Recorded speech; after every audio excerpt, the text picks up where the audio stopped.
Hey guys, आप सभी का स्वागत है जीएस स्टडी पर। आज का हमारा टॉपिक है संविधान की प्रस्तावना। जैसा कि आप सभी जानते हैं, हम पॉलिटी पढ़ रहे हैं। पॉलिटी में आज का हमारा नया टॉपिक है संविधान की प्रस्तावना। प्रस्तावना से बहुत सारे क्वेश्चन बनते हैं, तो आज हम एक एक बारीक से बारीक क्वेश्चनों का संग्रह मैं आपके लिए लेकर आया हूं और एक बेहतरीन नोट्स आपके सामने प्रस्तुत है। तो हम आज का पढ़ेंगे। आज हम संविधान की प्रस्तावना। अब तक पॉलिटी से दो क्लास टोटल लग चुके हैं। आज इसका तीसरा क्लास है। पॉलिटी से आज तीसरा क्लास है। तो मैं आप अगर कोई बच्चा इस पर नया आया है और ये तो मैं उससे आग्रह करूँगा कि वो क्लास फर्स्ट और क्लास सेकंड देखे, तब ये वीडियो देखे, तभी उसे कुछ बाकी चीज़ें मैंने फर्स्ट वीडियो में बता रखी हैं, तो वो आप देखेंगे तो आप कुछ बेसिक चीज़ें मैं फर्स्ट क्लास में बताया हूँ, तो आप वो अगर देखकर ये बीच वाली क्लासेस आप देखना प्रारंभ करेंगे तो आपको निश्चित रूप से समझ में आएगा, अन्यथा कहीं कहीं आपको दिक्कत आ सकती है। ठीक है, तो शुरू करने से पहले आपको बता दें कि इस चैनल पर जीएस का फ्री में नोट्स उपलब्ध करवाया जा रहा है। अगर आप भी चाहते हैं जीएस का फ्री नोट्स तो आप इस चैनल से जुड़ सकते हैं। ठीक है, तो आइए जानते हैं संविधान की प्रस्तावना के बारे में आज पढ़ेंगे। हेडिंग डाल लीजिए, संविधान की प्रस्तावना। प्रस्तावना की विषय वस्तु हेडिंग डालिएगा। हम भारत के लोग भारत को एक संपूर्ण प्रभुत्व संपन्न समाजवादी धर्मनिरपेक्ष लोकतांत्रिक गणराज्य बनाने के लिए और इसके समस्त नागरिकों को सामाजिक आर्थिक और राजनीतिक न्याय विचार अभिव्यक्ति धर्म विश्वास एवं उपासना की स्वतंत्रता प्रतिष्ठा और अवसर की समता प्राप्त कराने के लिए तथा व्यक्ति की गरिमा और राष्ट्र की एकता तथा अखंडता सुनिश्चित करने वाला बंधुत्व बढ़ाने के लिए दृढ़ संकल्पित होकर अपनी इस संविधान सभा में आज दिनांक 26 नवंबर 1949 को एतद द्वारा इस संविधान को अंगीकृत किया और अधिनियम और आत्मसमर्पित करते हैं।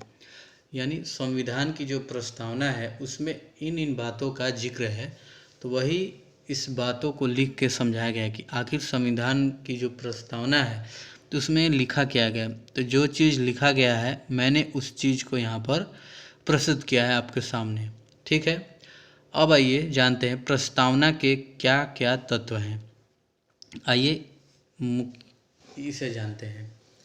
पहला है संविधान के अधिकार का स्रोत है, जिसमें आता है संविधान की शक्ति का स्रोत भारत की जनता है। ठीक है। दूसरा है भारत की प्रकृति, यानी भारत एक संप्रभु समाजवादी धर्मनिरपेक्ष लोकतांत्रिक एवं गणतांत्रिक राज्य व्यवस्था वाला देश है। ठीक है। संविधान के उद्देश्य न्याय स्वतंत्रता समानता एवं बंधुत्व। संविधान लागू होने की तिथि 26 नवंबर 1949 को है। ये सब प्रस्तावना के कुछ तत्व थे। ठीक है, अब आइए जानते हैं प्रस्तावना के मुख्य शब्द जान लेते हैं। इनसे भी क्वेश्चन बनता है कि प्रस्तावना में कौन से शब्द जुड़े हैं कि नहीं। समाजवाद, संप्रभु, धर्मनिरपेक्ष, ऐसे कुछ चीज़ें डाल देगा क्वेश्चन में और पूछेगा क्या क्या इन शब्दों का जिक्र संविधान के प्रस्तावना में हुआ है। ऐसे भी प्रश्न पूछे गए हैं। ठीक है, अब आइए जान लेते हैं प्रस्तावना के मुख्य शब्द कौन कौन से हैं, उसे जानते हैं। पहला है संप्रभु। संप्रभु यानी इसका आशय है कि भारत ना तो किसी अन्य देश पर निर्भर है और ना ही किसी अन्य देश का डोमिनियन है। इसके ऊपर और कोई शक्ति नहीं है और यह अपने मामलों का निस्तारण करने के लिए स्वतंत्र है। ठीक है। समाजवादी, इसका अर्थ क्या है आइए समझाते हैं आपको। भारत के संविधान के नीति निर्देशक तत्वों में समाजवादी लक्षण मौजूद थे, परंतु प्रस्तावना में समाजवादी शब्द वर्ष 1976 के 42वें संविधान संशोधन में जोड़ा गया। भारतीय समाजवाद लोकतांत्रिक समाजवाद है, न कि सामान्यवादी समाजवाद। ठीक है। लोकतांत्रिक समाजवाद का उद्देश्य गरीबी, उपेक्षा, बीमारी एवं अवसर की असमानता को समाप्त कराना है। भारतीय समाजवाद मार्क्सवाद और गांधीवादी समाजवाद का मिला जुला रूप है जिसका झुकाव गांधीवादी समाजवाद की ओर ज़्यादा है। समझ गए समाजवादी का अर्थ? ठीक है। अब आइए जानते हैं धर्मनिरपेक्ष के बारे में। धर्मनिरपेक्ष शब्द को 42वें संविधान संशोधन अधिनियम 1976 द्वारा जोड़ा गया और भारतीय संविधान में धर्मनिरपेक्षता से आशय है कि राज्य का कोई विशेष धर्म नहीं है, देश में सभी धर्म समान हैं और इन्हें सरकार का समर्थन प्राप्त है। ठीक है। चौथा है लोकतांत्रिक। ये प्रस्ताव यानी संविधान के प्रस्तावना में मुख्य मुख्य शब्द कौन से हैं उन चीज़ों को लिखा गया है। ठीक है। तो एक एक करके आप इन बातों का ध्यान दीजिए और समझिए। बच्चों, अगर आप किसी भी कॉम्पिटिटिव एग्ज़ाम की तैयारी कर रहे हैं, जीएस का उसमें पोर्शन है, अगर जीएस से क्वेश्चन पूछे जाएंगे तो पहली बात आपको तो जीएस अच्छे से पढ़ना पड़ेगा और उसका एक बेहतरीन नोट्स आप रखे रहेंगे। तो जैसे ही आपका जैसे एग्ज़ाम नज़दीक आया तो एक एक बार रिवीजन कर लेंगे तो दिमाग में सारी बातें रहती हैं, या 2-3 बार पहले से भी पढ़े रहेंगे तो आपको चीज़ें कुछ याद रह जाती है, कुछ रिवाइज हो जाती है। तो वैसे ही नोट्स बनाने का एक यही तात्पर्य है कि अगर आप नोट्स एक बना लेते हैं तो आपको व्यवस्थित रूप से एक चीज़ एक कॉपी में मिल जाएगी। नहीं तो इधर का बात उधर लिखेंगे, इधर का बात उधर लिखेंगे तो परीक्षाओं में दिक्कत आती है कि ये वाला मैंने नागरिकता संविधान की प्रस्तावना, कुछ पॉलिटी वाला नोट्स किधर है, इधर है, तो कुछ माइंड इधर उधर हो जाता है। तो अगर आप एक मोटी सी कॉपी ले लीजिए, उसमें हर एक चीज़ पॉलिटिक्स जितने भी मैं जीएस का क्वेश्चन और जीएस का नोट्स करा रहा हूँ आपको उपलब्ध करा रहा हूँ, अगर आप इसे व्यवस्थित ढंग से आप एक कॉपी में नोट करके रखे रहेंगे और 2-3 बार पढ़ लेंगे तो आपको ये एग्ज़ाम में बहुत ही सहायक होगा। ठीक है। जैसा कि अभी आप देख रहे हैं रेलवे में भर्ती आने वाली है। भर्ती 2024 के जनवरी, फरवरी, मार्च, अप्रैल तक भी आ सकती है, लेकिन आएगी तो ज़रूर, इतना तो फिक्स है। ठीक है। तो आप अभी से लगे रहिए, उसमें जीएस का पोर्शन ज़्यादा है। ठीक है। 35 क्वेश्चन मैथ के, 35 क्वेश्चन रीजनिंग के और 50 क्वेश्चन जीएस से पूछे जाएंगे। ठीक है। तो बेहतर होगा आप जीएस को हल्के में ना लें। यूपी पुलिस की वैकेंसी आने वाली है, उसमें भी जीएस का पोर्शन है, उसमें भी जीएस का वेटेज है थोड़ा। तो आप अभी से तैयार रहेंगे तो आप आने वाली भर्तियों को अच्छी तरह से क्लियर कर पाएंगे। ठीक है।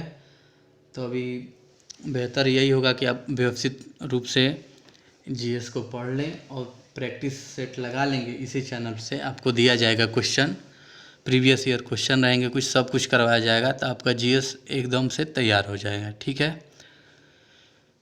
अब आइए जानते हैं लोकतांत्रिक के बारे में। भारत की लोकतांत्रिक राज्य व्यवस्था संप्रभुता के सिद्धांत पर आधारित है, अर्थात सर्वोच्च शक्ति जनता के हाथ में है। ठीक है। भारतीय संविधान में प्रतिनिधि संसदीय लोकतंत्र की व्यवस्था है, जिसमें कार्यकारिणी अपनी सभी नीतियों एवं कार्यों के लिए विधायिका के प्रति जवाबदेह है। संविधान की प्रस्तावना में राजनीतिक, सामाजिक एवं आर्थिक लोकतंत्र का उल्लेख किया गया है। ठीक है। 5वां है गणतंत्र। ये भी संविधान के प्रस्तावना में जोड़ा गया है।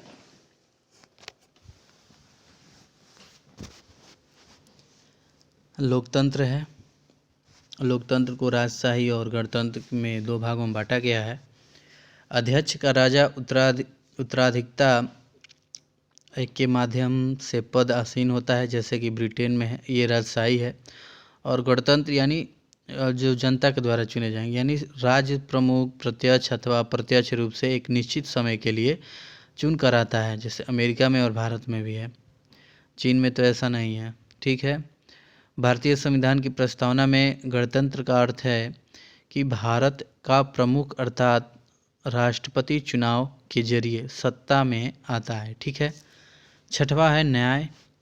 प्रस्तावना में न्याय 3 भिन्न रूपों में शामिल है। पहला है सामाजिक, दूसरा है आर्थिक, तीसरा है राजनीतिक। इनकी सुरक्षा मौलिक अधिकार एवं नीति निर्देशक सिद्धांतों के विभिन्न उपबंधों के जरिए की जाती है। और सामाजिक न्याय हर व्यक्ति के साथ जाति, रंग, धर्म, लिंग के आधार पर बिना भेदभाव के लिए समान व्यवहार है। ठीक है। आर्थिक न्याय क्या है? आर्थिक कारणों के आधार पर ही किसी भी व्यक्ति से भेदभाव नहीं किया जाएगा। इसमें संपदा, आय एवं संपत्ति की असमानता दूर करना शामिल है। ठीक है। तीसरा है राजनीतिक न्याय क्या है? हर व्यक्ति को समान राजनीतिक अधिकार प्राप्त है। प्रत्येक व्यक्ति को अपनी बात सरकार तक पहुंचाने का अधिकार है। ठीक है। सातवां है स्वतंत्रता। आइए इसे जानते हैं। प्रस्तावना हर व्यक्ति के लिए मौलिक अधिकारों के जरिए अभिव्यक्ति, विश्वास, धर्म और उपासना की स्वतंत्रता सुरक्षित करती है। इनके हनन के मामले में कानून का दरवाजा खटखटाया जा सकता है। प्रस्तावना में प्रदत्त स्वतंत्रता एवं मौलिक अधिकार शर्त रहित नहीं है। प्रस्तावना में स्वतंत्रता, समता और बंधुत्व के आदर्शों को फ्रांस की क्रांति से लिया गया है। ठीक है, फ्रांस की क्रांति से लिया गया है प्रस्तावना। ठीक है, ये भी क्वेश्चन बार बार पूछा गया है। समता क्या है? समता का अर्थ है समाज के किसी भी वर्ग के लिए विशेषाधिकार की अनुपस्थिति और बिना किसी भेदभाव के हर व्यक्ति को समान अवसर प्रदान करने के उपबंध से है। ठीक है। भारतीय संविधान की प्रस्तावना हर व्यक्ति को नागरिक, आर्थिक एवं राजनीतिक समता प्रदान करने का उपबंध करती है। मौलिक अधिकारों के अनुच्छेद 14, 15, 16, 17, 18 यह नागरिक समता प्रदान करते हैं। अनुच्छेद 14 से 18 तक यह नागरिक समता प्रदान करते हैं। अनुच्छेद 325 में धर्म, जाति, लिंग अथवा वर्ग के आधार पर किसी भी व्यक्ति को मतदाता सूची में शामिल होने के अयोग्य नहीं माना जा सकता। और अनुच्छेद 326 के तहत लोकसभा, विधानसभाओं के लिए वयस्क मतदान का प्रावधान भी है। किसमें? 326 में। और अनुच्छेद 325 और 326 राजनीतिक समता सुनिश्चित करते हैं। ठीक है। अनुच्छेद 39 में समान कार्य के लिए समान वेतन और नीति निर्देशक तत्वों में शामिल आर्थिक समता प्रदान करने के पक्ष में है। ठीक है। लास्ट है बंधुत्व। ये भी संविधान के प्रस्तावना में जोड़ा गया है। बंधुत्व यानी भाईचारा, भाईचारे की भावना। ठीक है। इससे यह एक एकल नागरिकता बंधुत्व की ओर प्रोत्साहित करता है और प्रस्तावना में उल्लेखित शब्द व्यक्ति का सम्मान तथा देश की एकता एवं अखंडता द्वारा बंधुता की भावना को प्रोत्साहित करता है। ठीक है। अब आइए जानते हैं, संविधान की प्रस्तावना तो हमने पढ़ लिया। अब आइए जानते हैं संविधान की मूल संरचना क्या है। संविधान की मूल संरचना। संविधान की मूल संरचना का पहले आप हेडिंग डाल लीजिएगा, संविधान की मूल संरचना। अब आइए जानते हैं इसकी मूल संरचना का प्रादुर्भाव। ठीक है। पहला है शंकरी प्रसाद मामला, जो कि 1951 में हुआ था। यह सर्वोच्च न्यायालय ने व्यवस्था दी थी कि संसद में अनुच्छेद 368 में संशोधन की शक्ति के अंतर्गत ही मौलिक अधिकारों में संशोधन की शक्ति अंतर्निहित है। अनुच्छेद 13 के अंतर्गत सामान्य विधि बनाकर संसद मौलिक अधिकारों में परिवर्तन नहीं कर सकती। यही थी शंकरी प्रसाद मामला। ठीक है। दूसरा है गोलकनाथ मामला। यह 1967 में हुआ था, जो कि सर्वोच्च न्यायालय ने व्यवस्था दी कि मौलिक अधिकारों को लोकोत्तर तथा अपरिवर्तनीय स्थान प्राप्त है, इसलिए संसद मौलिक अधिकारों में ना तो कटौती कर सकती है और ना किसी मौलिक अधिकार को वापस ले सकती है। ठीक है। तीसरा है केशवानंद भारती मामला, जो कि 1973 में हुआ था। इस मामले में संविधान की मूल संरचना का प्रतिपादन हुआ और सर्वोच्च न्यायालय ने व्यवस्था दी कि संसद अनुच्छेद 368 के माध्यम से मौलिक अधिकारों को सीमित कर सकती है अथवा किसी मौलिक अधिकार को वापस ले सकती है, परंतु संसद उन मौलिक अधिकारों को वापस नहीं ले सकती जो संविधान की मूल संरचना से जुड़े हुए हैं। ये सब बातें संविधान की मूल संरचना से जुड़े हुए हैं। ये एक जानकारी के लिए थी आपके लिए। इनसे भी कभी क्वेश्चन पूछा जा सकता है, तो बेहतर यही होगा कि आप इसे पहले से ही पढ़ लें और समझ जाएं अच्छी तरह से। तो अगर बीच से अगर कहीं क्वेश्चन आ भी जाए तो आप आसानी से हल कर सकते हैं। ठीक है। 42वां संविधान संशोधन, जो कि संसद के अधिनियम पारित किया कि संसद की विधायी शक्तियों की कोई सीमा नहीं है और किसी भी संविधान संशोधन को न्यायालय में चुनौती नहीं दी जा सकती किसी भी आधार पर, चाहे वह मौलिक अधिकारों के उल्लंघन का ही क्यों ना हो। यह 42वां संविधान संशोधन के द्वारा इसे जोड़ा गया था। ठीक है। लास्ट है मिल मामला जो कि 1980 में हुआ था, जो कि 42वें संविधान संशोधन में संसद द्वारा पारित किए गए अधिनियम को सर्वोच्च न्यायालय ने अमान्य घोषित कर दिया, क्योंकि इसमें न्यायिक समीक्षा के लिए कोई स्थान नहीं था, जो कि संविधान की मूल विशेषता है। सर्वोच्च न्यायालय ने केशवानंद भारती मामले की व्यवस्था को ही बहाल रखा था। ठीक है, अब आइए जानते हैं संविधान की मूल संरचना के कुछ तत्व हैं जो कि बहुत ही प्रमुख हैं, इनको आइए जानते हैं। पहला है संविधान की सर्वोच्चता। भारतीय राजनीति की सार्वभौम, लोकतांत्रिक तथा गणराज्य प्रकृति, ये संविधान की मूल संरचना के तत्व हैं, आप इन्हें देख लीजिएगा। ठीक है, अतः यह संसद उपरोक्त सिद्धांतों को संविधान संशोधन के माध्यम से भी सीमित नहीं कर सकती थी। ठीक है, अब आइए जान लेते हैं संविधान का संशोधन। संविधान का संशोधन कैसे होता है, आइए इसको समझते हैं। ठीक है,